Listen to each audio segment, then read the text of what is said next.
Kami juga mengapresiasi adanya putusan pidana tambahan berupa penjatuhan pidana uang pengganti serta pencabutan hak pilih dalam jabatan publik sebagaimana yang telah kami tuangkan dalam surat tuntutan jaksa KPK. KPK berharap bahwa putusan ini memberikan efek jerah sekaligus menjadi upaya bagian dari aset recovery hasil tindak pidana korupsi secara optimal. Tidak ada satupun yang pernah memberikan uang kepada Martinus Joko Santoso. Jadi betul-betul putusan ini tidak berdasarkan pada fakta persidangan dan juga tidak berdasarkan keterangan daripada saksi. Itu satu yang saya ingin sampaikan. Kemudian yang kedua, menurut hemat saya putusan ini penuh konflik kepentingan. Salah satu hakim yang saya ingat betul sudah memutus perkara yang lain terlebih dahulu. Yang pertimbangannya tadi cukup mirip dengan pertimbangan perkara ini. Mestinya tidak boleh seperti itu. Artinya apa? Putusan yang lalu itu dijadikan sebagai karpet merah. Korupsi yang sangat luar biasa dirasakan oleh masyarakat dan pantas mendekam seumur hidup di dalam penjara. Kejahatan saat menduduki posisi sebagai pejabat publik harus ada pemberatan bagi praktik kejahatan yang dilakukan oleh seorang pejabat publik. Kami, mahasiswa Indonesia bersumpah bertanah air satu, tanah air tanpa penindasan.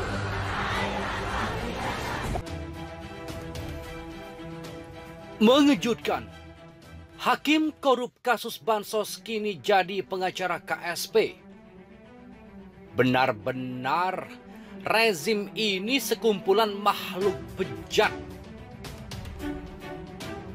Benar-benar rezim ini sekumpulan makhluk bejat. Ternyata hakim korup kasus bansos kini jadi pengacara Muldoko buat begal Demokrat. Kalian kenal siapa dia? Ingat tidak? Apa kasus hukumnya? Namanya Amir Fauzi, hakim PTUN Medan, yang nerima suap dari pengacara OJ Kaligis dalam kasus suap korupsi bansos. Suapnya pakai tumpukan US Law. Amir Fauzi dibui 2 tahun dan kini sudah bebas. Hah, enak banget ya hukumannya. Padahal dengan terima suap, Amir Fauzi sudah bikin rusak citra hakim se-Indonesia. Bagaimana nasibnya sekarang? Koruptor Amir Fauzi gabung dengan koruptor Nazarudin buat membantu pembegal demokrasi, si Muldoko.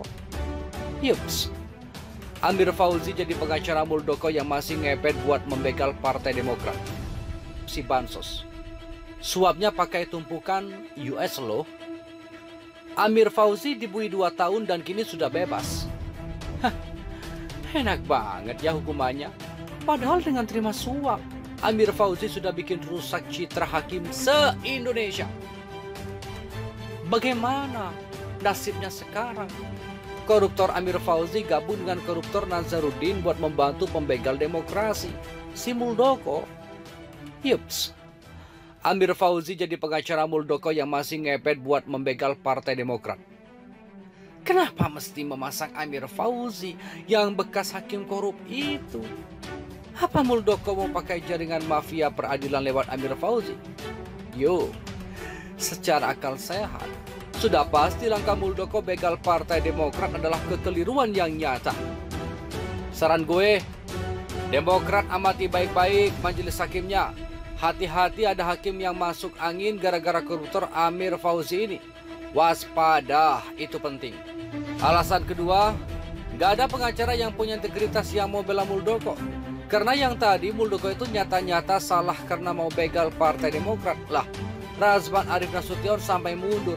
Muldoko ini orang dekat presiden, KSP, tapi kok kerja barengnya sama para koruptor ya? Dulu Nazarudin, sekarang Amir Fauzi. Wah. Mencoreng wajah Jokowi nih. Sekian dan tolong gunakan info ini sesuai dosisnya. Terima kasih. Postingan tersebut dibagikan oleh akun Twitter @dalamistana dan berikut komentar dari netizen.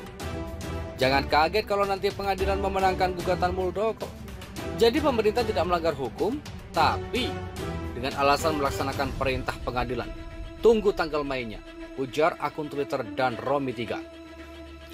Dan pada akhirnya Demokrat setuju untuk amandemen Undang-Undang Dasar. Obatnya cuma satu, revolusi.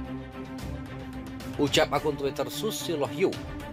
Barisan iblis bersatu, koruptor, hakim nakal, politikus busuk, para penjilat, pengkhianat, plus tukang gorengan.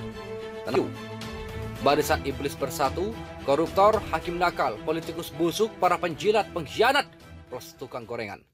Tenang aja, lagi pada sibuk ngurusin Taliban semuanya. Halu. Pengalian aja, dipermalukan Taliban radikal-radikul. Di kedalaman bergerak amankan KSP, ujar akun Twitter Nami Cannot. Kalau hakimnya maling, otomatis vonis atau putusannya juga maling. Ini tabiat yang sulit diperbaiki. Benar-benar sekumpulan makhluk bejat. Waduh, ternyata masih berseri ya. Nah, sekarang pakai cara apaan? Ujar Wahyu. Coba di Itali, bisa ditembak mati tuh hakim. Para iblis sedang berkerumun. Laknatullahi alaihim. Gitu aja. Doa yang pantas untuk para penjahat. Moga cepat modar aja, amin, ujar Gagah 76. Kok sekarang dongeng di negeri para berdebah koalisi penjahat negara? Kurang ajar banget. Iya sih, dia menambahkan.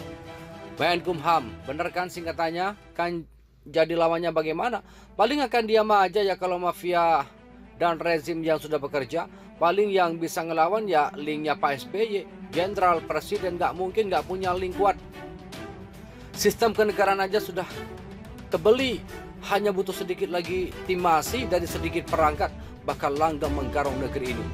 Ingat, itu makar mereka. Tapi makar Allah Subhanahu wa Ta'ala yang paling sempurna, kata Al-Fafila. Ya Allah, segeralah hancurkan rezim ini sehancur-hancurnya agar negeri ini selamat dari kehancuran, ujar Ghafur. Gila tuh hakim, bukannya duitnya sudah banyak kok masih cari objekan kasus? Apa nggak takut akhirat? Mantan napi koruptor yang notabene bekas hakim masa boleh dan layak akan jadi pengacara.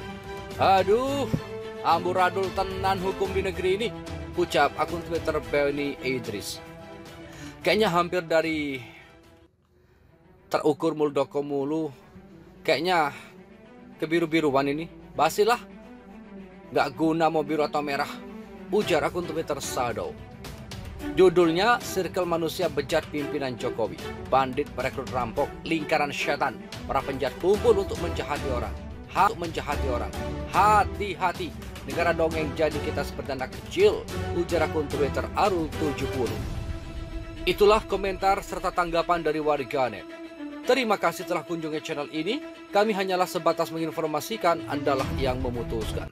Kami, mahasiswa Indonesia bersumpah bertanah air satu, tanah air tanpa penindasan.